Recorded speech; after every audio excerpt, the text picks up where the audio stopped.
podcast. Today we have a very special guest joining us, and I must say I was very thrilled to invite this particular guest to join us today, and I'm very nervous. And the reason is because she is actually my English teacher who helps me with my pronunciation and American accent. So today I will be very I'm sure I will not be judged because this person never judges anyone, but my inner child is very worried, so please excuse any shakes in my voice and any correcting myself anytime. So please welcome Aliona from American English with Aliona. Hi Aliona. How are you today? Hello. I am doing quite good. What about you? I'm great. I'm very thrilled. I'm very nervous, as I've said already. So it's okay. Breathe in, breathe out. Everything's gonna be fine. Okay. If I will say something totally wrong, please correct me anytime. We're here to make the best experience You're doing ever. great. You're doing great. Thank you so much for your support. I suggest we start with a little blitz round, if you don't mind. Sure thing. Just answer the first thing that comes to your mind, and we will talk a bit about this, okay? All right. Yep. Okay. Coffee or tea? Coffee, definitely. I'm a coffee person. Coffee runs in my veins. Your favorite TV series? First that comes to my mind, The Office. Let it be The Office. Seriously? This is the TV show that I'm never tired, and I'm sure I will never get tired of rewatching it, because the jokes, the puns, Michael Scott, and all this beautiful cast, I just love them. I know that some might say that it didn't age well, which I kind of agree, but it's hilarious. I love this type of humor, and type of humor. see? Type of humor. So I love it. What's the most used app on your phone? Ooh, I think they sometimes change. Okay. And it's either YouTube, I guess, or FaceTime. Yeah, FaceTime probably is sometimes like just takes over YouTube. Mm-hmm. And if you have to choose between Instagram and TikTok, which one would you choose and why? Because those are the platforms for your work, where you have millions of subscribers, but it's not like equally there. Absolutely, but since that is a really interesting question. I think I would choose. I have business attachment to one platform and personal attachment to the other one. So if we're talking like business-wise or some interesting videos, like some American trend videos and stuff like that, or something to giggle, I will definitely choose TikTok, because my For You page is extensively different. It's so diverse. It's just amazing. But there's my personal attachment to Instagram, and this is where we talk. My boyfriend and I would talk in general. We DM each other, so that's why. Yeah, I think I would go for Instagram. Interesting. I do love Instagram as well, and one of the reasons is actually because of the language learning content. Yeah, and of course because of your page, but it's also the social media where I happened to found Promova long before I started working here. Right now I use Promova to master my vocabulary after reaching C1 level in English, and I love it because like many lessons for advanced learners, and it's amazing that I can learn something new, because lots of apps don't really have the lessons for upper students. So yeah, if you are looking for a perfect solution for all your language learning needs, I can't recommend Promova enough, so check it out, and the link will be in the description to this video. Yay. Okay, let's proceed. Your favorite English word? Temperature. Temperature. Did I pronounce it correctly? Yeah, I think so. Just because Southerners, I am a huge fan of Southern American English, and I believe that this one, and this is mostly the one that I actually teach because it kind of combines clarity, nice articulation, R's are not dropped comparing to Boston accent or like New York accent. That's why Southerners, they tend to say not temperature or temperature, whatever you want, but it's temperature. Temperature. Yeah, especially when you speak fast, it's temperature. Temperature. Yep. Okay. Temperature. Yeah. Got it. Thank you. The next one, I feel like I already know the answer, but I will still ask. You know so much about me. Come on. Not that much, but yeah. Cats or dogs? That's the toughest one. All social media platforms, they know that I'm a dog person. I used to be a cat person. I evolved, let's put it this way, because I used to have a cat. I would say my parents used to have a cat, but we grew like a very, very strong bond with that cat. Unfortunately, animals don't live as long as people. And my parents were always like, okay, you grow up, you get your own apartment, and then you can get a dog. This is what I did. So yeah, dogs. And what kind of dog do you have right now? What's his name? Husky. It's a husky. It's Siberian husky. I call him Ukrainian husky, of course. And his name is Zeus. Zeus. Okay. And in what language do you and Zeus communicate? Because I know you speak several languages. Oh my God, this is bizarre, and this is always it's just some. I just really think that sometimes when you listen to me talking to him, it's ridiculously hilarious. Because I speak to him in English, I speak to him in Polish, and I speak to him in Ukrainian. Okay, let's move on. Most common pronunciation mistake you hear from your students. I feel like I know the one I wanted you to say, but it's not. So please tell yours. I have to say, of course. I would say the most common thing that is confused in people of different nationalities, because I work not only do I work with Ukrainians, but also like with people all over the globe, and like funnily enough, all of us, when it comes to like improving our accents, we tend to confuse long E and short I sound. So it's like seat and sit, but vice versa. You know? Okay. And sometimes it causes misunderstanding. That's why, let's say this is one of those things that in my training, I strike first. We gotta change it in order to sound not only clear, but accurate probably.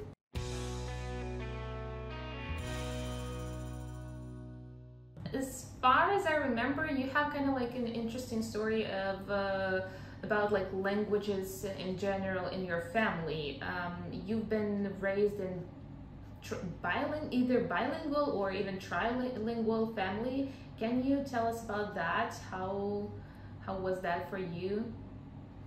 That is correct, because my dad is German and my mom is Ukrainian. And back in the day, there was also the language of our enemies around and very popular, which was spoken by my grandparents. Can I call it being trilingual? I think yes, but I cannot say that this is the easiest thing to be growing up in, and this is not the easiest conditions to be growing up in. So just because when you're a child, you tend to mix up languages for sure. And of course, like when you go to school, and when I went to school, or when I went to daycare, and when I went to school, the focus was of course like on Ukrainian much more, I would say. But definitely it's not easy. Again, I'm talking about me. It was not really easy for me to kind of to switch these codes from German to Ukrainian. And that's why my parents actually, at one point in time, they decided to just stick to one language instead of just overwhelming me mentally with a couple of them. So yeah. Because I really wanted to ask how did that work for you in terms there is several options to raise a bilingual child, and usually it's the rule one parent, one language, and from what I hear now, it wasn't the case for you, right? Look, for some time it was a thing for me, and it was a thing for my parents. But just because at the time when I became probably a first grader,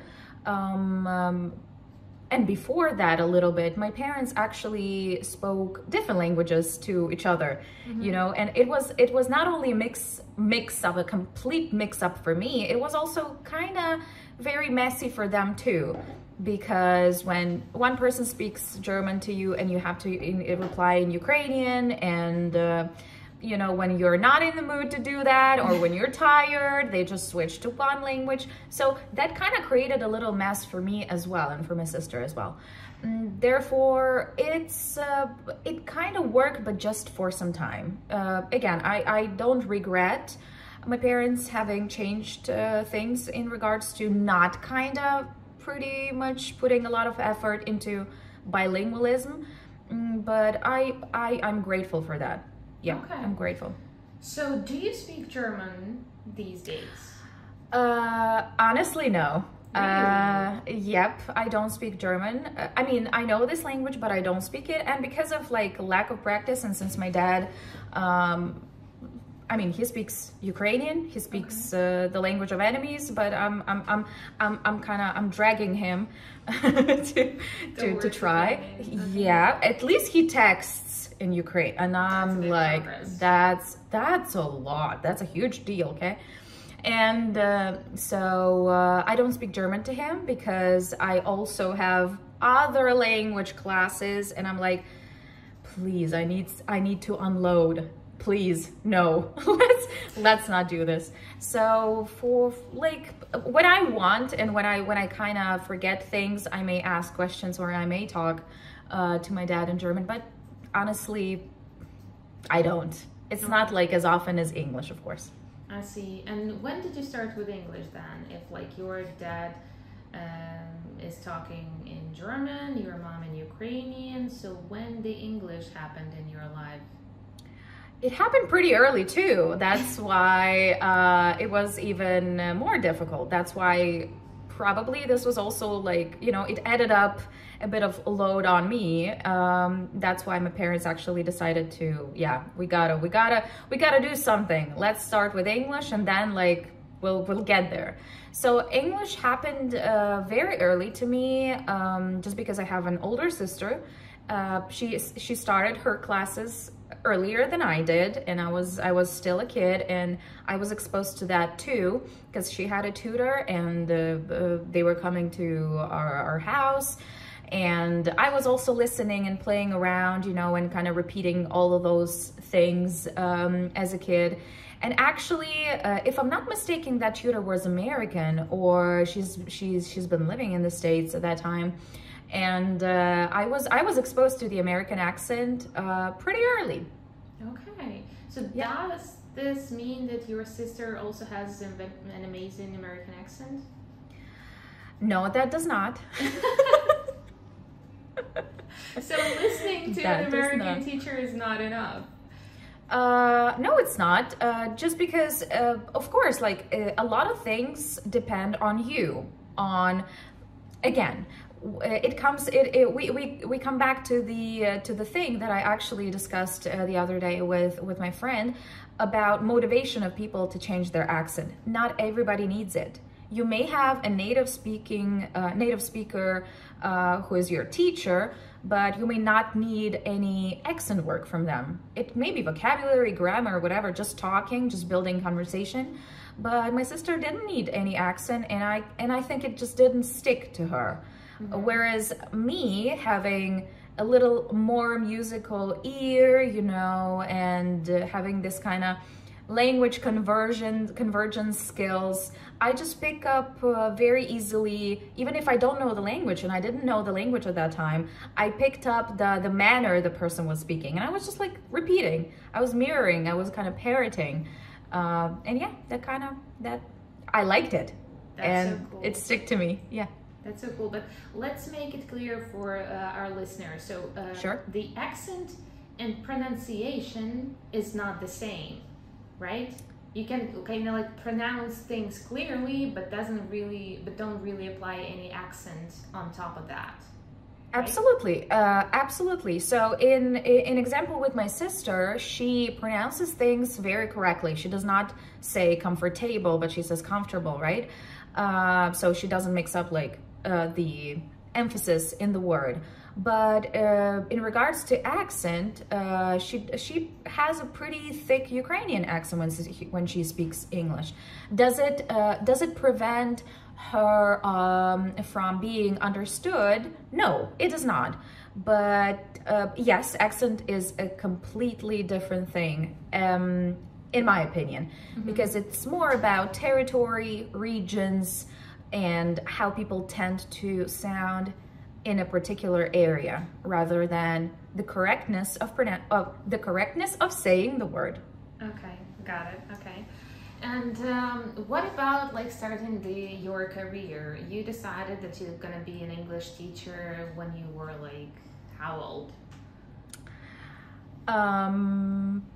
22. Seriously? Yes. And when everyone was trying to understand who they're gonna be like in 16, in Ukraine in 17, before going to university, what was on your mind back then? You weren't the last thing. Sorry for interrupting. It's okay. Go on. So the last thing I thought about is being a teacher, because I will explain. Okay. The thing that, when I was a little girl, just because I was involved into professional ballroom dancing, I dreamed to become a dancer. And yeah, but something's changed, and after finishing school, when I was 16, I applied for, just because I loved English and I wanted to connect actually my life with languages, and but I was kind of still dancing, and I was thinking of ending the career. I decided to become an interpreter, or to apply for linguistic university, and to become an interpreter and a translator. And at that time, it was the most prestigious and the most expensive field and faculty to be in. And I was like, ooh, not only will I be cool, but also like just a queen walking those streets. And honestly, the studies were very interesting. This was the first time I got to know what synchronic translation is. We did a lot of political conferences, actually, I'm still doing it, and I would say it takes a huge chunk of my time being a translator, interpreter, at conferences and just with documents. So and I still love it. Which one is your side hustle? Teaching or translating at conferences? That's a long story. So let me finish about my degree. Sure. So I decided to become this, and I really fell in love. Of course, I didn't really enjoy translation of Shakespeare's works. It was a complete disaster. I hated him and his language he created. But anyway, it was really interesting to dig the language. I'm pretty, like, I think back in the day, at that time, I just noticed and I discovered this thing about me, that I'm a language nerd. I love digging up so much stuff, especially origins of everything. And but upon graduating, there was this it actually was pretty difficult to find a job. Funnily enough, it was in such demand, but it was pretty difficult to find a job and to be employed. And I was invited, so 2 weeks after graduating university, I was invited by one of the exam centers to be a teacher there. And I was like, let me try, huh? Okay. We can try. Like, listen, like the proposal 2 weeks after graduation, sounds great. Yeah. I've tried, and I stayed there for good 4 years.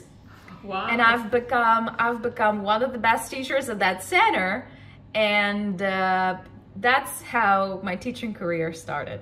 That's amazing. I feel like it really gives you this like power to believe in yourself, and you are already asked to be a teacher just after graduating the university. You're like, yes, I'm that good. Yes, please. Definitely.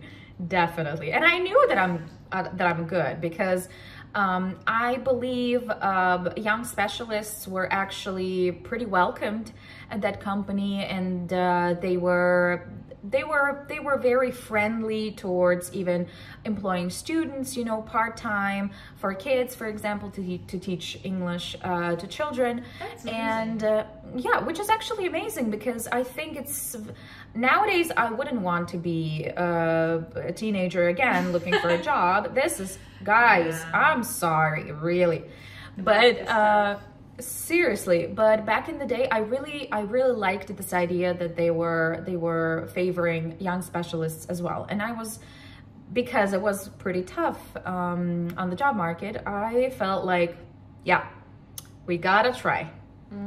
I see.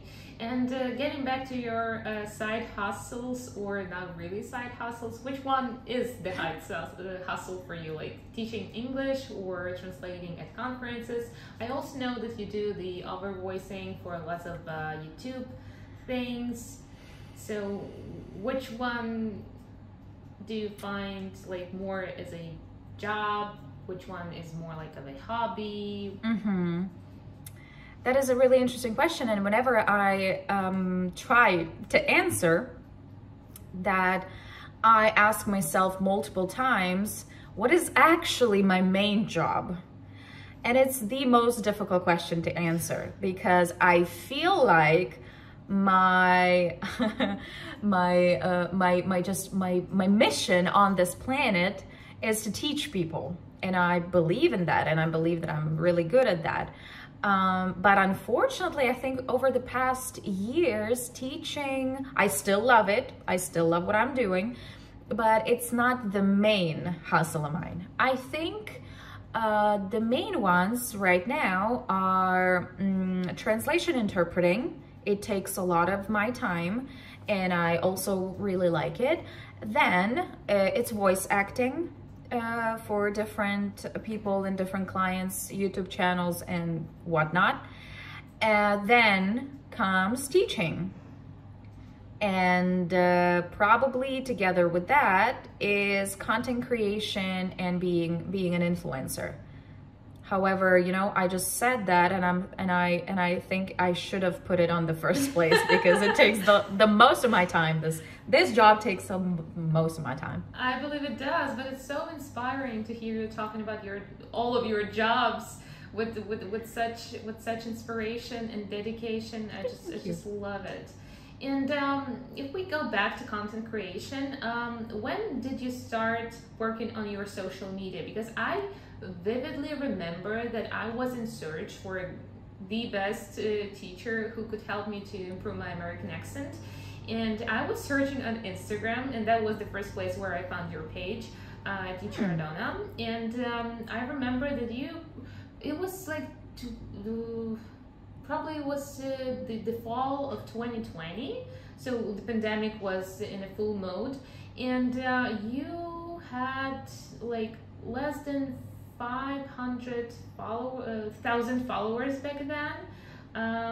Are you kidding? I think it was much less. Much less, right? It was not even 10K. Oh, really? Yeah. Wow. Because because just for reference, Aliona currently have almost 2 million on Instagram and 1 million on TikTok, which is just insane.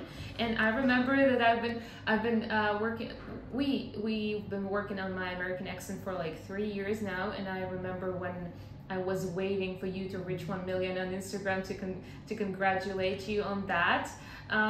So when did you start, and how did the process of getting followers, your audience, was for you? And I remember this surge in followers very vividly. Why did that happen? How do you think? Did you start working with, like, I don't know, someone professional regarding social media, or you just found your niche? What was that?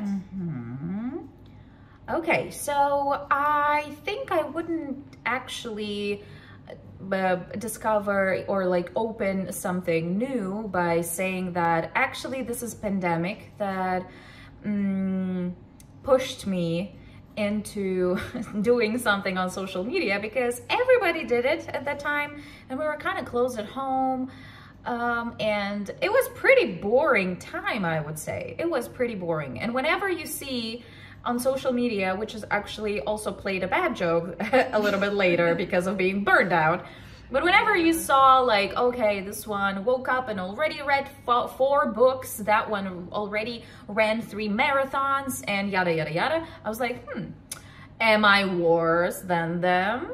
No, definitely not. So I actually started, TikTok was the first platform I started on. Okay. And I still have those videos archived on my profile because they are with my dog. And I was making funny videos with my dog, and one of them where he was sleeping with his nose literally on the table and all the rest just hanging here a bit underneath, it got viral. And I was like, whoa, that's what this platform can do. All right. And of course I kind of got bored, and I didn't want to torture my dog into making videos because you know, he's not very approachable in this kind of manner. He's a pretty judgy dog who knows his boundaries, so he will ask you to just back off. You taught him well. You brought him all well. Right. My boyfriend says that we are very alike, especially in all those judgy faces, side eyes, and boundaries, you know. Social distance. There has to be some distance. And after some time, probably like a week or 2, I just decided to duet one of the English teachers, I think.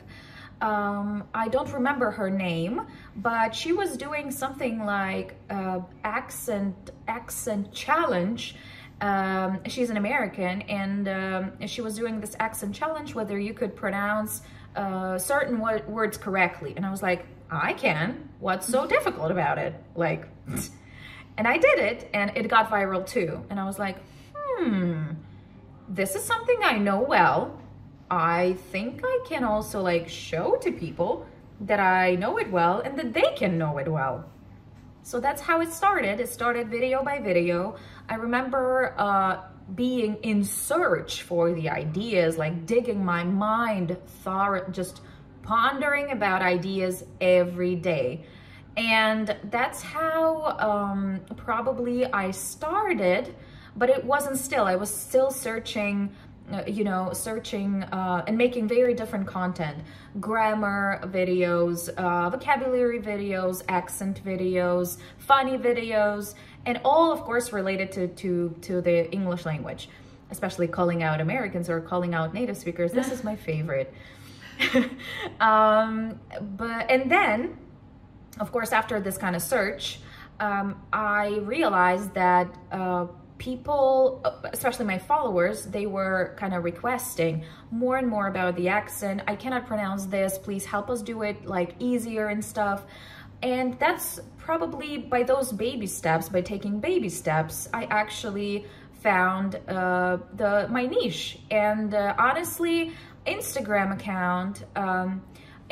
account was growing much slower than TikTok, and it boosted, and it kind of, the number of followers skyrocketed over the past year or year and a half. And why so? Because probably I narrowed down my, even on Instagram, I was also like, I reposted some of my older TikToks. And whenever I just decided to focus on something funny and American accent, this is when my following grew. And especially one of the first, I think it happened rapidly when I posted one of the first, or like 5 first videos of American accent. It used to be in 30 seconds, then it's in 10 seconds, or again in 30 seconds, and something funny, something like translates to American, I don't understand stuff. And I just saw that one of those videos on Instagram, this was like the first time for me, and it got like 7 million views, and I was like, whoa, that's what people need. All right. So I kind of stick to it, and that's when my videos got millions of views, and that's when my following grew. It just happened in less than, I got to 1 million from, I think, 500,000 or even less.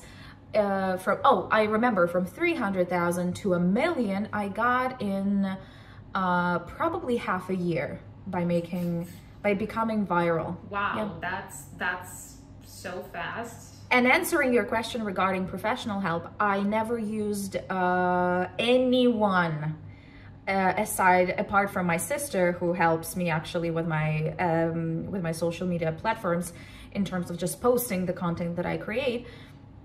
I never took any courses on social media. I never took any courses on marketing. I never took any courses on anything. It's just, maybe it's not correct, or maybe it is correct, but this is my path. This is my path of trials and errors, a lot of sleepless nights, sweat and tears. But this is where I'm at, and now by learning this, by having learned all of this on my own, like with all that I've got, I can say that now I know how to do this. How did you actually manage to get the accent you have right now? If your sister didn't, so what was different for you? Of course, your musical ear, because you sing. And you play the ukulele, as far as I remember, but that's not enough.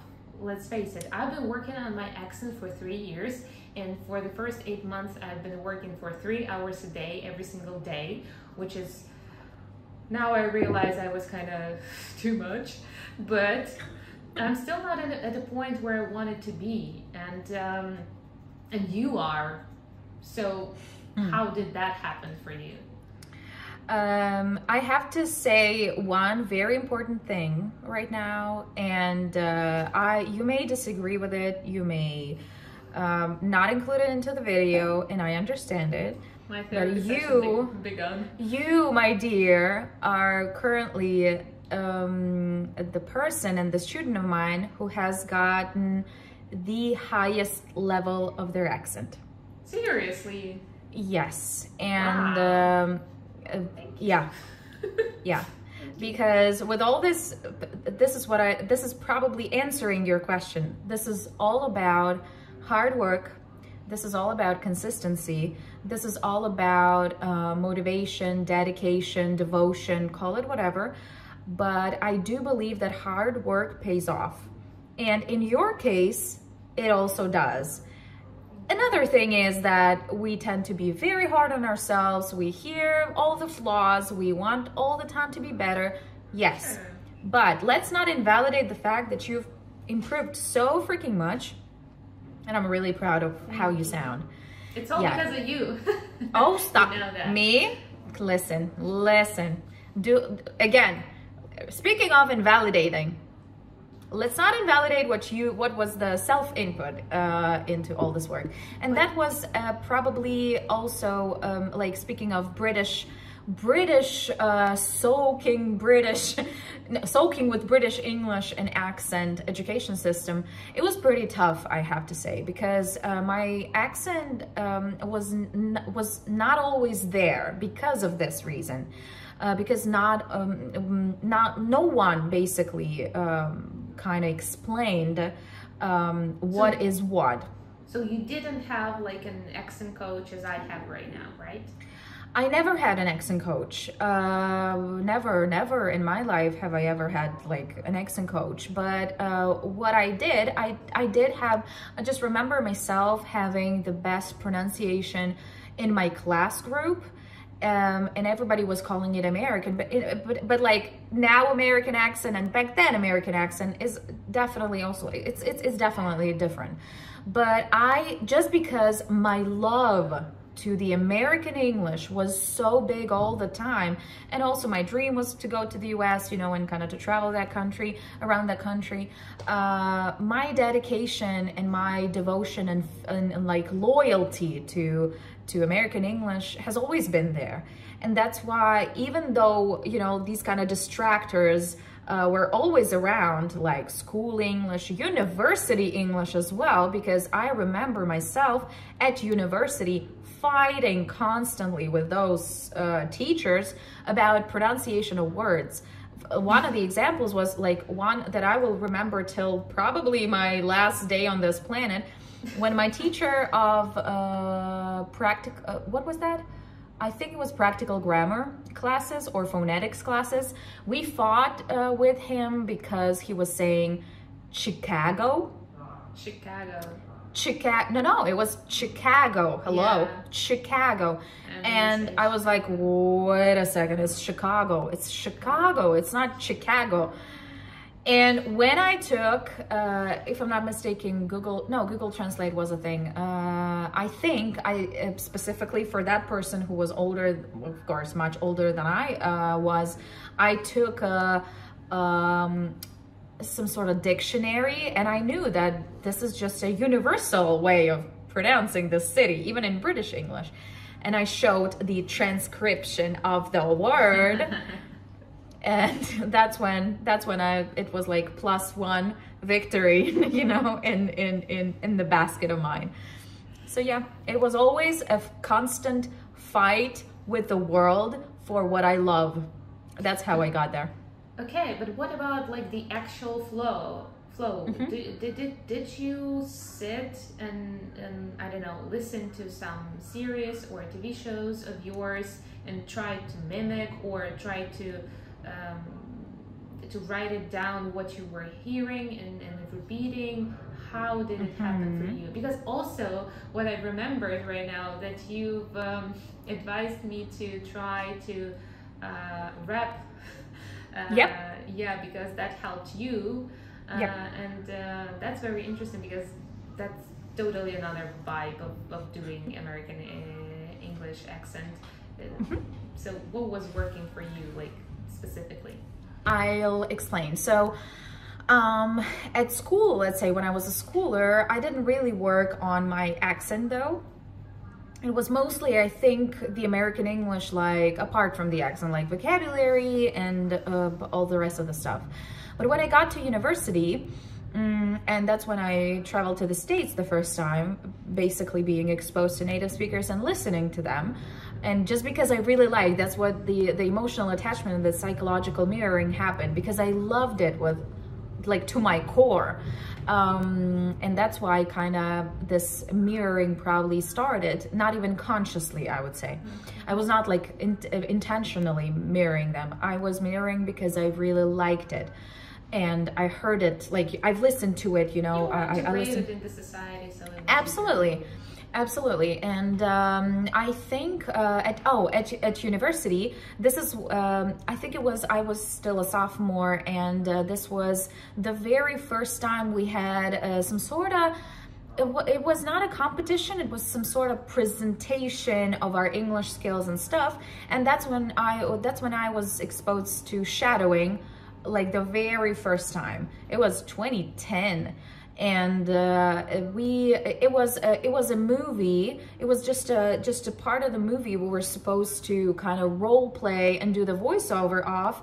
There were 3 people, including me, and I was like responsible for one person's lines, and those guys were like for other people. And this was basically a dialogue of 3, and we had to not only, so the sound was off of that video, it was just off, it was just the picture, and we had to reproduce the voices and how those people, and actually get you know, like the lip sync, let's say. Let's call it lip sync. So basically we were training that clip so hard that even if you don't really want to, you will sound like them, you know? And just because my ear and language convergence, linguistic convergence works really well, I can mimic people well, or different accents well. And this is when it kind of happened, you know? And I was like, oh, I can do that, you know? I'm good at that. And it sounded very naturally. And I think this is the time when it all started for me, when I discovered that I can, and I can actually pursue it, and I can watch more, I can listen to more, and I can implement it in my speech more. Yeah. That is so cool. Actually, yeah, I believe people don't really understand that using the same lips, tongue, and facial muscle movement that you use in your native language won't help you in acquiring another accent in any language, because that's totally different. The rules are different, the application is different, so you have to kind of drop that and start learning how to talk from scratch, like baby. That's true. That's true, because I think I've told you, and we talked with you about it multiple times, that if we compare the Ukrainian language to the American English, it's a very different thing. We do not need to open our mouths that much to begin with, let's say, to sound or to be understood, right? We don't need to follow like rise and fall intonation and kind of end our sentences. We can use commas all the time. And yeah, that's how it works. You kind of reformulate, reconstruct your muscle work, and you basically, what I do, like as a specialist in these kind of trainings, I basically ruin your old habits. And it sometimes takes a while, because it takes decades to build those habits, right? And it takes sometimes years to break them. And speaking of different accents, not only in English, I remember that you are taking Spanish classes. Also, you speak Polish. What other languages do you speak? And do you have like the beautiful accents in all of them? Of course, I try. I definitely try. I think the worst accent I've got is in Polish, because first of all, this is the language I speak pretty little time, I would say. Yeah, I just recently started, and I think just because, again, the consumption of the content which is related to the languages I'm learning is pretty big. I don't really have an accent in Spanish. I might have if I kind of relax completely. And if I don't think about it, definitely, we all will have an accent. But in general, not, just because, again, as I said, I work in the way, all of me works in the way that if I speak a language, I have a natural, very natural accent in this language. This is how I work. And sometimes it's just inexplainable, you know? So what are other languages that you speak? Other languages apart from English and Ukrainian, let's say, right? Yeah. German, it's Spanish, it's Chinese. Oh my God, Chinese! Yeah, I forgot about that. But I haven't used this language for so long that I think you know, you don't use it, you lose it, and I've lost a lot. And just because there are tourists here from China as well, but it's so rare that I even with my friends, I speak from China, I speak English and sometimes, of course, Chinese, but again, you know, you don't use it, you lose it for sure.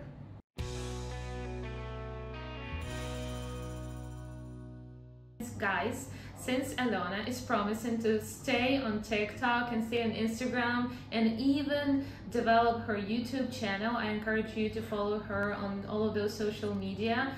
We will have the links in the description below, so you would be able to listen to the beautiful subscribe every time you listen to her content, because I just adore that particular word and particular pronunciation. I just love it. And to wrap up this conversation, I actually wanted to ask about like the advice for our viewers who are learning English, but you've already gave so much. So it's gonna be pretty random, but I guess it's gonna be interesting. As everyone is a pretty successful blogger on Instagram and TikTok, you have to had some kind of weird DMs. Can you name a few interactions that was, I don't know, hilarious, creepy? Have you had to block people? What was that? Because I imagine you not only the request about language learning comes into your DMs. Oh yes. Something else is also there. Oh yes. So. Okay, I'll try not to use derogatory language. And the most popular top one request is not about the accent or English. It's about marrying someone. This is number one. So if I got $1 for each, I would be a billionaire now. So proposals are coming. Yes, proposals, and I would say proposals of different kinds. Okay. Yes, marrying and then with some, you know. And then sometimes I reply to those DMs, especially when they are hilariously funny, because I still remember one person who just sent me a couple of voice messages trying to read something, I think, on one of those videos that I posted, like, for instance, not mirror, but mirror.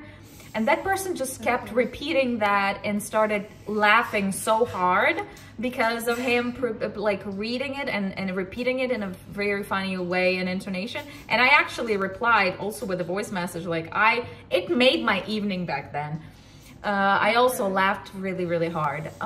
What else? There are a lot of course, compliments and praise and a lot of stories how I helped people in the States to sound more clear, to assimilate, and stuff like that. A lot of feedback. But mainly these are proposals to marry and people saying stop saying subscribe but say follow.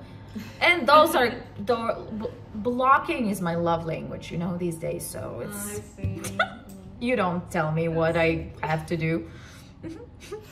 So guys, follow Aliona to see whether she will get there anytime soon to read some spicy novels, maybe some Bridgerton, but in American accent, of course. That would be interesting, I guess. Thank you everyone for listening and watching us today. Make sure that you are following Promova as well on Instagram and TikTok. We will have tons of interesting content for you. And while you're waiting for the next episode of the Promova podcast, stay hydrated and don't forget to learn a new pronunciation a day. A new pronunciation a day and your language learning level will be more than okay. See you soon. Hasta luego. A presto. And Aliona, say subscribe! Subscribe!